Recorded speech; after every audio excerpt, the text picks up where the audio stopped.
शहीदों के चिताओं पर लगेंगे हर बरस मेले, वतन पर मरने वालों की यही बाकी निशान होगी। देश के लिए जान देने वालों के लिए इससे अधिक क्या हो सकता है कि उनको याद किया जाए, उनको सम्मान दिया जाए। आपको याद होगा 2019 14 फरवरी 2019 का वो काला दिन, जब देश के 40 सपूतों ने अपना जान गंवा दिया था इस देश की रक्षा के लिए। कश्मीर के पुलवामा में उनके ऊपर कायराना हमला हुआ था।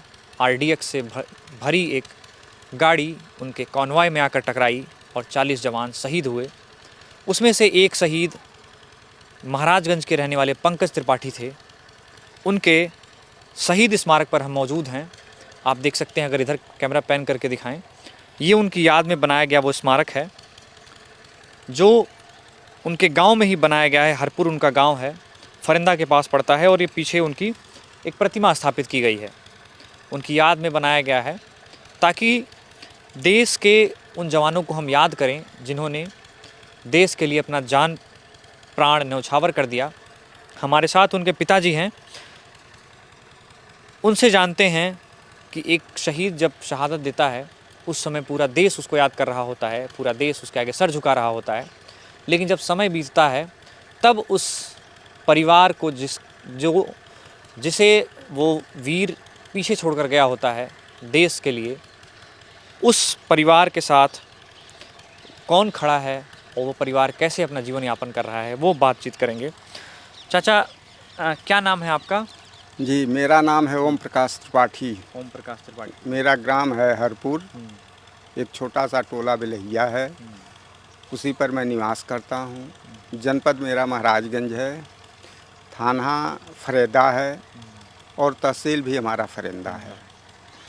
चाचा, जब शहादत हुई थी पंकज भैया की, तब तो सरकार और नेता, मंत्री, विधायक सब आपके घर पर, आपके दरवाजे पर हाथ जोड़ के खड़े रहे होंगे। जी, सभी लोग एकत्र हुए थे। सभी लोगों ने कहा कि आपका हर तरह से हम लोग सहायता करेंगे, जो आप कहते हैं, जो भी होगा सब सहायता हम लोग आपका करेंगे। चूँकि दग्ध हो जाने पर सौ के सारी बातें सब लोग भूल गए, और जब तक दग्ध नहीं हुआ था सौ, तब तक लोग आश्वासन देते ही रह गए। तब तक आप जो मुंह से कहते सब स्वीकार लोग कर लेते थे।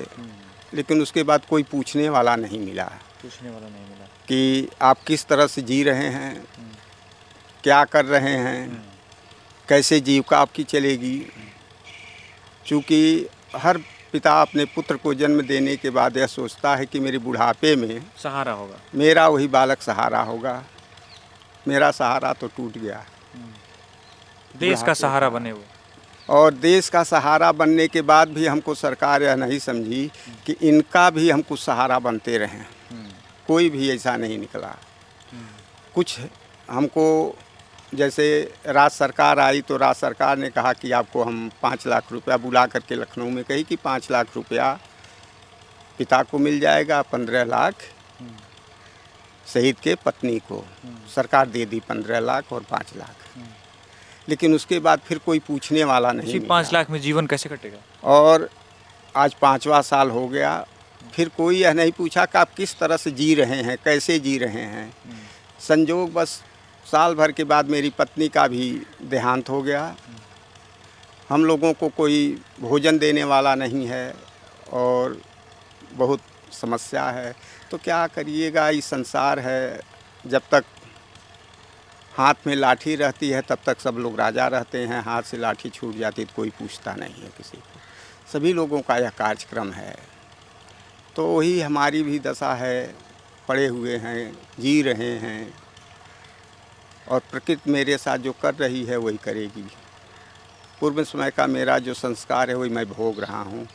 लेकिन अब मेरा लाठी तो टूट गया, जिसके सहारे हम चलना चाहते थे।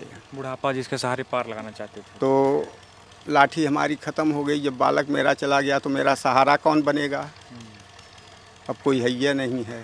तो अब जीवन यापन किस तरह से करें, तो मैं समझ रहा हूँ लोगों से कहने से उससे कुछ फ़ायदा भी नहीं निकलेगा मुझे। आप बता रहे थे कि उस समय के जो डीएम थे उन्होंने ही जो किया, जैसे ये पार्क बनवा दिया, हाँ, थोड़ी सड़क बनवा दी। हमारे वहाँ उस समय डीएम जो थे, क्या नाम था उनका? अमरनाथ उपाध्याय, उन्होंने तत्काल ही दौड़ करके पार्क के लिए आदेश कर दिया। पार्क बनवाया, मेन चौराहे पर गेट बनवा दिया उन्होंने। मेरे घर पर आने के लिए रास्ता नहीं था, रास्ता बनवा दिया।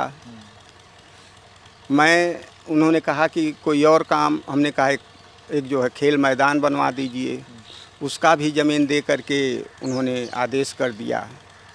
तो जो कुछ भी किया हमारे लिए केवल डीएम साहब ने किया। मेरे वहाँ आकर के वो हमारी समस्या को सुनते थे, कहते थे, बताते थे, अक्सर आ जाते थे और समय पर आ करके हमसे पूछते थे, रहते थे। 1 आध घंटा रुक करके सारी समस्या बताते थे। पूछते थे कि पानी पीने का व्यवस्था आपका कहाँ से है, कैसे पानी पीते हैं, कैसे आप, बिजली नहीं लगी है तो बिजली का व्यवस्था उन्होंने करवाया। फिर इस तरह से उन्होंने सारा व्यवस्था करवाया जितना उनसे हो पाया। उसके बाद यहाँ से उनको जो है गो सदन में जो है दिखा करके उनको यहाँ से सस्पेंड करवा दिए, चले गए बेचारे। उसके बाद जो लोग आए उसे कोई मतलब नहीं। और जो लोग आए उनसे क्या मतलब है? जो लोग आ रहे हैं तो अपनी राजकाज भोगेंगे कि हमारे वहाँ आएंगे हमको देखने। सरकार नहीं देख रही है तो ये लोग क्या देखेंगे? सरकार के ही आदेश पर जिला के सारे लोग चलते हैं, तो कोई आदेश है नहीं तो लोग देखेंगे क्या? मुझे बार बार जाना पड़ता है शहीद मेला लगवाने के लिए, बार बार जाना पड़ता है, कहना पड़ता है कि आप लोग आइए, थोड़ा हम लोगों के अंदर एक उत्साह उत्पन्न होगा, गांव के लोगों के ऊपर यह होगा। उसके लिए भी लोग तैयार नहीं हो पा रहे हैं। तो हम 14 फरवरी को फिर अपना शहीद मेला का व्यवस्था कर रहे हैं। जो हो पाएगा उसके द्वारा शहीद का मेला लगवाएंगे। ठीक है चाचा, बहुत धन्यवाद आपका।